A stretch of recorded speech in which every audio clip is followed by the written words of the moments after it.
The Alien franchise was a significant gap in my education as a film graduate. Despite my deep passion for horror, I had never ventured into this iconic series. Needless to say, the first two films were great. And let's pretend that they are the only ones that exist. These movies left an undeniable mark on the entire film industry and redefined the very essence of horror. Watching them piqued my curiosity about the video games in the franchise, since almost nothing got on my radar during the years, even being someone very aware of basically all new big releases. Of course, there have been numerous entries in the Alien game series throughout the years, yet there's one in particular that emerged as an instant masterpiece, captivating everyone with its geniality. But before delving into the standout title, a little bit of history. The first game in the franchise dates back to 1982 with, well, Alien for the Atari 2600. Developed and published by 20th Century Fox and released 3 years after the debut of the first film, there is not much to explore in this one. The game is essentially a Pac-Man clone. It's a rather weird choice of game to clone for a Alien tie-in, but I have a feeling that they wanted to use this as a way to get a piece of that Pac-Man cake. In the game, you smash the alien eggs and try to clear the face, only to be thrown onto a Frogger-styled minigame. The gameplay loop essentially boils down to repeating this process indefinitely, aiming for higher and higher scores. And that's it. It wasn't until the PlayStation 1 era that the games in the franchise started to get a little more interesting. Among the notable titles during this period, Alien Trilogy stands out as a phenomenal game. Developed by Probe Entertainment and published by Acclaim Entertainment, the game was also released for DOS and Saturn. Essentially, it plays out as a Doom-like game that is mostly focused on FPS. It attempts to draw thematic connections with the first three films of the series, with each chapter of the game corresponding to a different film in the trilogy. However, there are not many similarities. It is a very loose adaptation after all. The connection with the franchise primarily serves as a platform for players to engage in unrelenting battles against hordes of xenomorphs and soldiers, with the plot serving as little more than a justification for the constant action and mayhem. Still, in the fifth generation of consoles, I must mention another title, Alien Resurrection. This game, which was released for the PS1, was developed by Argonaut Games and published by Fox Interactive. It loosely adapts the storyline of the fourth film in the franchise. I will not go into much depth here. I hated every single second of playing this.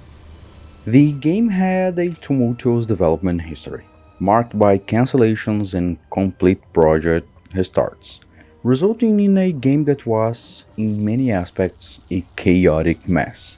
The only reason I brought up this game is that it was one of the first games to introduce modern-styled first-person shooter controls, using one analog stick for movement and the other one for camera control, enabling simultaneous movement and aiming. The irony here is that this control scheme was brought up in many reviews as a negative point due to the fact that people took a bit of time to get used.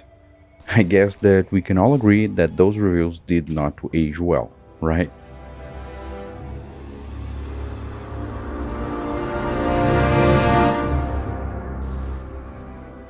The Alien game franchise experienced its fair shares of ups and downs post PS1 era. During the sixth generation of consoles, almost all of the games released were part of the crossover franchise Alien vs Predator.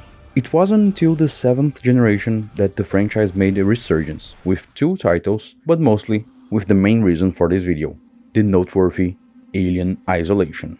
Developed by Creative Assembly and published by Sega for PlayStation 3, PlayStation 4, PC, Xbox 360, Xbox One, Switch, and mobile, the game is set 15 years after the events of the original 1979 film. As we take control of Amanda Ripley, the daughter of Ellen, the protagonist of the classic. The premise is simple. Investigate the disappearance of her mother and the Nostromo aboard the Sevastopol, a space station situated in the orbit of a gas giant. As soon as we, in control of Ripley, get close to the station, we find a place that has gone to hell, and obviously has many surprises still to unfold. Created by a developer known for strategy games, it was designed to resemble the original Ridley Scott film, hence the big difference in gameplay from all the other games in the franchise. This is at its core a survival horror game, with emphasis on stealth. Most of your resources are to avoid and outsmart enemies, not to fight them. As said by Alistair Hope in the GDC 2015's presentation, Building Fear in Alien Isolation, they set constraints for themselves.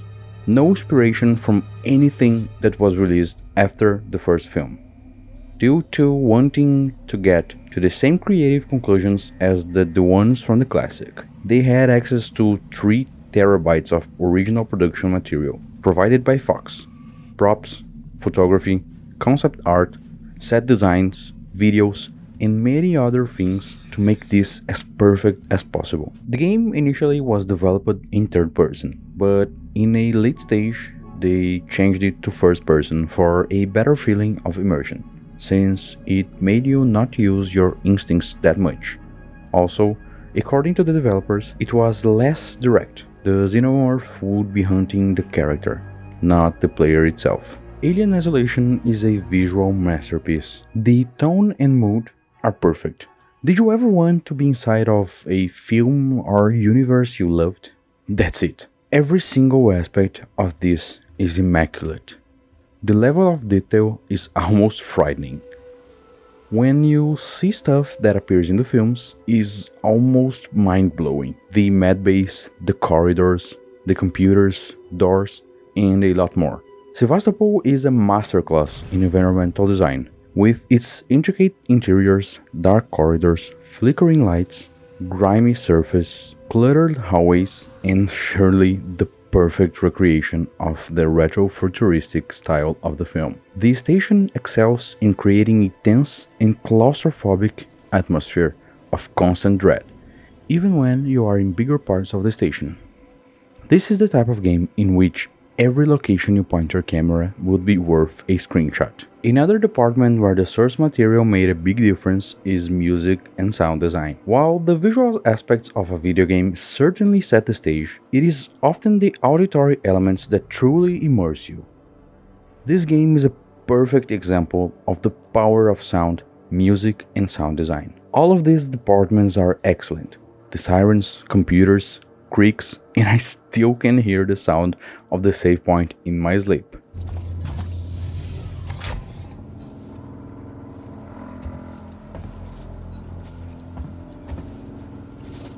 It is amazing how creative they get with them. Like, is it just a bunch of sounds from the station and you heard creature-like grunts and hissing, or is it that you're just starting to get crazy? But it is impossible to talk about sound without talking about the creature. Your most powerful weapon against it is knowing its location, and sound plays a major role in this. The xenomorph's arrival is often heralded by a crescendo of the score, followed by a tense silence, before the player is thrust into a cat-and-mouse game of survival. The music is dynamic and not necessarily scripted, so there are plenty of moments of nothing happening but with creepy as hell scores that just get you on the edge of your seat, waiting for a heart attack. Every sound in the game is a crucial part of the experience. The attention to detail in sound design is nothing short of remarkable. Sound and music in Alien Isolation become more than just storytelling tools. They convey information about the environment and the presence of threats, and they evoke a visceral and instinctual response in the player. The game's auditory elements are integral to the narrative and gameplay, creating an unforgettable experience. The gameplay is not complex, but I have to point out that it is amazing that this game does not tell you about many things. They just happen. Oh, you passed underneath a vent and you didn't see the alien schmoo leaking. Well, bad for you. Now you're dead, and probably learned the lesson. Kept running to the vents, thinking that the xenomorph won't chase you inside. Well, you're dead again. The lack of a big HUD and the fact that it costs you your own location to use the motion tracker is great. Makes you learn very quickly that your resources need to be used at the right moment. The crafting system sometimes feels pointless.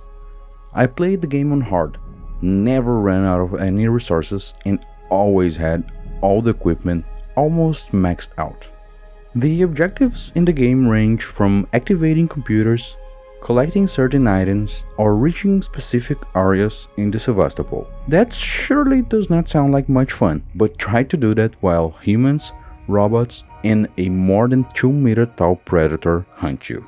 To accomplish those goals, the player can run, climb, sneak into vents, crawl behind objects to break line of sight, go under tables or inside lockers to hide from enemies, and peek over or lean around to have a view of what's happening. The station itself is divided into various sections connected by trams or elevators, and some doors require actions and special upgrades to be opened, which gives a little bit of backtracking to the game.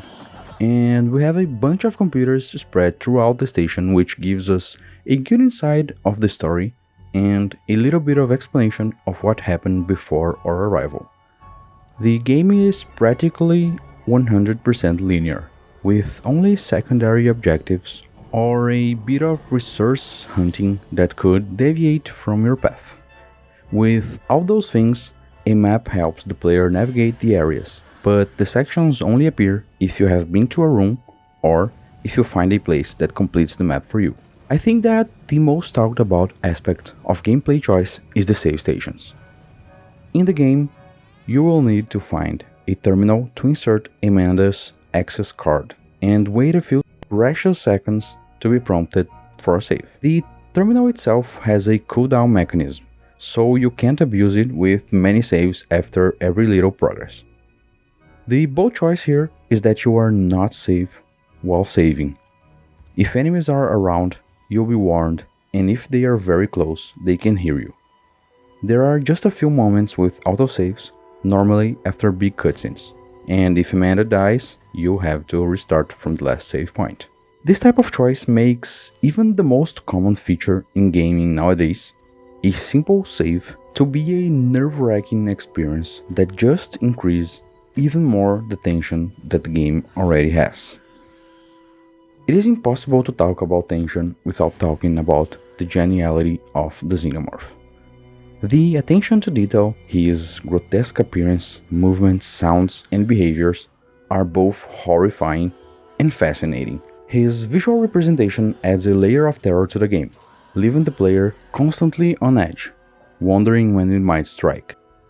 Lethal, terrifying, and believable, always in the right place at the right time. His AI is simply amazing. The player is often left wondering what might lurk around the next corner, and this sense of anticipation is mostly due to his erratic and not scripted attitude. Interestingly, the alien does not cheat.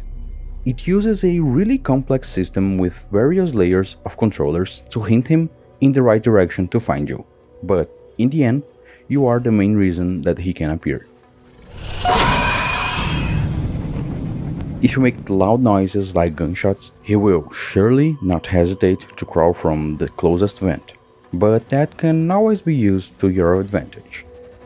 There is something called the Manace Gauge, which manages the level of threat according to many factors, as the lack of proximity to the player, time spent near the player, time spent on the motion tracker, and as soon as it hits a certain level, it makes the alien back off to alleviate the tension. That system makes sure that you are always on the right level of tension, to keep you on the edge of your seat, but making sure to never push you over it, creating big moments of stress, but with enough time for relief here and there. Story-wise, Alien Isolation is simple. It is 2137, and we control Amanda Ripley, the daughter of Ellen Ripley, the protagonist of the classic film.